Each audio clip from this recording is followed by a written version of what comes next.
There is a card in the new Tyranno Hassleberry event happening right now called Survival's End that if you unlock it along with some other cards, may give you a new highly competitive deck for free.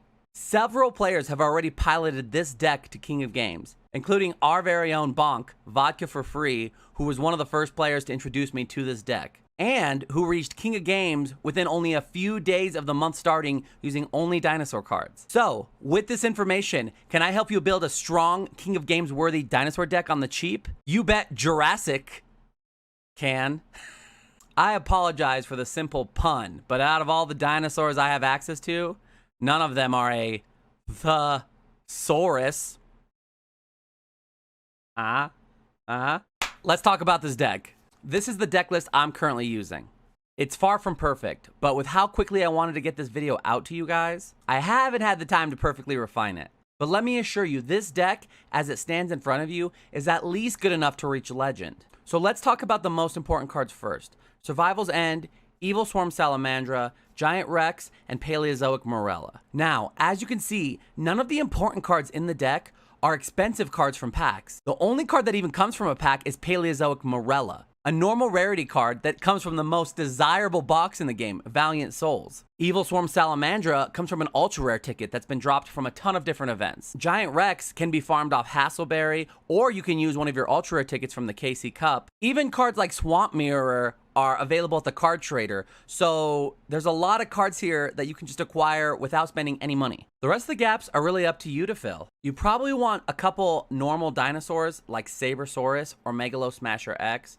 I opted to use the high-level traps like Canadia and Floodgate, but feel free to fill in these gaps with the best traps or best spells you have available to you. Even the skill, Dinosaur Kingdom, used to put Jurassic World on the field, is available from Rex Raptor at level 4. So as you can see, none of this is like really difficult to acquire. Now let's go over some of the basic combos in the deck. Survival's End's On the Field ability lets you swap out your dinos for other dinos in the deck. The new dinos die in the end phase, but if you just need to bring out some more dinosaurs to dodge trap cards like Paleozoic Canadia to get that last push for game, that's when you want to use Survival's End to bring these guys out. This card also gets Giant Rex into the graveyard, which is important for reasons we'll discuss in a bit. Finally, Survival's End can destroy any normal monster on the field, including your opponents, leaving you with some extra dynamite to blow up and +1 on your opponent's Blue Eyes White Dragons. Now, the real strength of this card lies in the graveyard effect. During either player's turn, you can banish Survival's End from the graveyard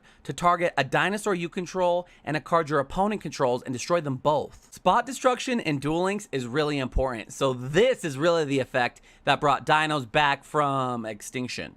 Paleozoic Morella is in the deck just to put Survival's End in the graveyard, just so you can gain access to this effect super quickly and act as an extra monster later with how trap heavy this deck is.